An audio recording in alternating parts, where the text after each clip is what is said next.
गजाननाया करी आवाहन आसनस्थ व्हावे, शुद्धोदक हे पाद्य अर्घ्य अन आचमना घ्यावे.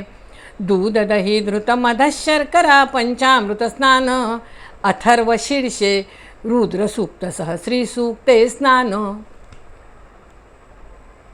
गजानन महाराजांना ही मानसपूजा केलेली आहे. त्यांच्या मूर्तीला त्रिवार वंदन. आज त्यांचा समाधीचा दिवस आहे. समाधीत जेथे तुझा वास आहे, तुझ्या दर्शनाचा मला ध्यास आहे, आपण नेहमीच म्हणतो. आणि सगळ्या माझ्या जाणकार श्रोत्यांना नमस्कार. कर्मणूक घटकाभराचीमध्ये थोडंफार काही सांगायचा नेहमीच प्रयत्न आहे. खरंच गजानन महाराजांचं बोलताना म्हटलं ना की म्हणजे पोथी वाचणारी आई आठवते आणि आईनी सांगितलेल्या गोष्टीही आठवतात. पण नंतर हळूहळू पोथी वाचायचं वेळ मलाही लागलं. वेळच म्हणावं ते, भक्ती नाही म्हणणार मी, कारण त्याच्याशिवाय मला चैन पडत नव्हतं. की नाही भले आपण पण मला हातात पोथी घ्यायची आणि वाचायचं आहे. लोक म्हणतात कितपत लक्ष असेल, नसे नाका लक्ष, पण आपण वाचतो आहे ना बरोबर ते आपलं लक्ष वेधून घेतात महाराज, आणि ते तसंच झालेलं आहे. पोथीच्या चरणीही वंदन करते, पोथीलाही नमस्कार करते. आणि माझ्या सगळ्या जाणकार श्रोत्यांना अनघामुळेचा नमस्कार. कर्मणूक घटकाभराची थोडंसं सांगण्याचा प्रयत्न. पहिल्याच अध्यायात त्यांनी सांगितलेलं आहे, शीत वेचलेली आहे. त्याच्यात त्यांना काय सांगायचं, आपण शीत नाही वेचू शकणार. आपण भोगी लोक, ते योगी होते, पण त्यांना हे त्याच्यातनं सुचवायचं आहे, सांगायचं आहे की असं अन्न वाया घालवू नका. असतील शीते तर जमतील भूते असंही आपण नेहमी म्हणतो, आणि अन्न हे पूर्ण ब्रह्म आहे हेही म्हणतो. त्याच्यामुळे अन्न वाया घालवू नका. पाण्याच्या बाबतीतसुद्धा ते आहे की पाणी वाया घालवू नका. म्हणून त्यांनी कुठलंही पाणी मी पिऊ शकतो, पण तुम्ही कुठेही पाणी वाया घालवू नका असं त्यांचं म्हणणं आहे.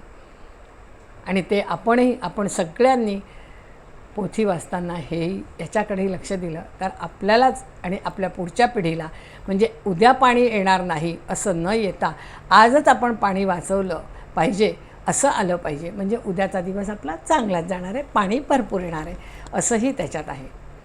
मग आता हा ग्रंथ गजानन विजय ग्रंथ, श्री गजानन विजय ग्रंथ कोणी लिहिला? हरिभक्तपरायण दासगणू महाराजांनी हा ग्रंथ लिहिलेला आहे. आणि किती छान आहे. श्री गणेशांना जय जयाजी उदार कीर्ती, जय जयाजी प्रताप ज्योती, जय जयाजी गणपती मयुरेश्वरा. इतकं छान त्यांचं सगळं होतं लिहिलेलं, आणि फटाफट असं वाचता येत आहे. रसाळ वाणी आहे त्यांची.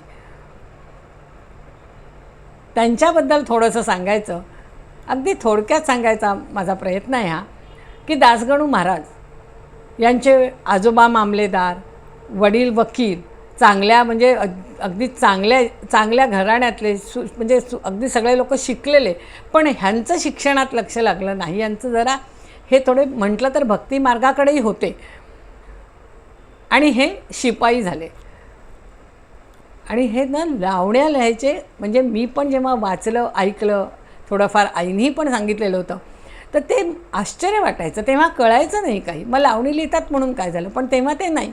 आणि मग त्यांना ते तिकडे लावणीच्या तिथे मामलेदार हे ते त्यांच्याबरोबर जावंही लागायचं.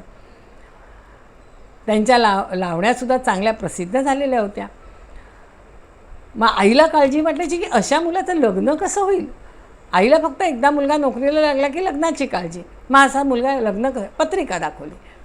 अहो त्या पत्रिकेत तर त्यांनी असं सांगितलं की हा खूप मोठा होणार आहे, लोक याच्या पाया पडतील. ते तर खूप हसले दासगणू महाराज. ते म्हणाले, आई तू काही असा विश्वास वगैरे ठेवू नको बरं त्या पत्रिकेवर, बिलकुल काही खरं नसतं हे, तुला वाटतं का असं. पण पूर्वीचे ज्योतिषी, पूर्वीचे म्हणते मी, पूर्वीचे ज्योतिषी खरोखरी अभ्यासपूर्वक सगळं सांगत होते, आणि तेही खरं झालं. जेव्हा त्यांची भेट खूप विद्वान पंडित वामनशास्त्री यांच्याशी झाली, काही कामानिमित्त त्यांनाही त्यांच्याशी खूप म्हणजे मदत केली त्यांनी, की सगळं काही संस्कृतचे ते अभ्यास करत होते, त्याच्यात त्यांनी मदत केली. आणि जेव्हा त्यांच्या लक्षात आलं की अरे हा मुलगा तर खूप हुशार आहे अध्यात्माच्या याच्यामध्ये,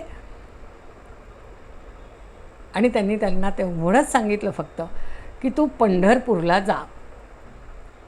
आणि खरंच आहे की एका वाक्यावरनं त्यांना तेवढं कळलं की आता आपल्याला भक्ती मार्गाला लागायचं आहे. म्हणजे केवढा हा वारकरी पंथ तेव्हापासून होता बघा. आणि ते तिथे गेले, त्यांनी तिथे सगळं बघितलं आणि त्यांनी सुरुवातही करायची. म्हणून कीर्तन करावं आपण म्हणून, पण अहो कोण बोलवणाऱ्यांना, तमाशात जाणाऱ्यांना बोलवणार कोण? पण नाही, तेही सगळं झालं. त्यांना बोलवू लागले लोक. त्यांचं खूप सुंदर झालं. त्यांनी पाऊण लाख वगैरे ओव्या आहे ते खूप काय काय लिहिलेलं आहे त्यांनी. भक्तिरस, भक्ती अमृत सगळं खूप झालं त्यांचं. त्यांना आधुनिक महिपती ही पदवी पण मिळाली. म्हणून आपण जे म्हणतो की असे त्या आपल्या गजानन महाराजांच्या सगळ्या या गोष्टी सगळ्या त्यांनी निरनिराळ्या आपल्यासमोर 21 अध्यायामध्ये आणल्या. आणि आपल्याला केवढा मोठा खजिना, केवढं मोठं ते गाठोडं तुम्ही सोडत जा. 5 ओळी वाचून तरी बाहेर पडायचं असं आमच्या आईने सांगितलेलं होतं. आपल्याला काहीतरी करायचं आहे हे मनाला आनंद देणार असतं, आणि तो आनंद खरंच आयुष्यात मिळाला. अडचणी प्रत्येकाला येतात, पण अडचणीवर मात कशी करायची किंवा त्याच्यात स्वतःला कसं सांभाळायचं हे मात्र नक्कीच आहे की या भक्ती मार्गाने आम्हाला शिकवलं आहे. आपल्याला सगळ्यांना शिकवलं आहे. कुठेही भक्ती ठेवा, श्रद्धा ठेवा. कधीतरी श्रद्धा भक्ती या विषयावरही बोलण्याचा प्रयत्न करीन. आणि आता शेवटी पुन्हा एकच म्हणेन,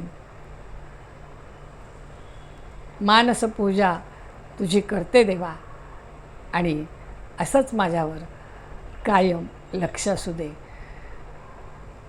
तुझ्या चरणी मी पुन्हा नमस्कार करते.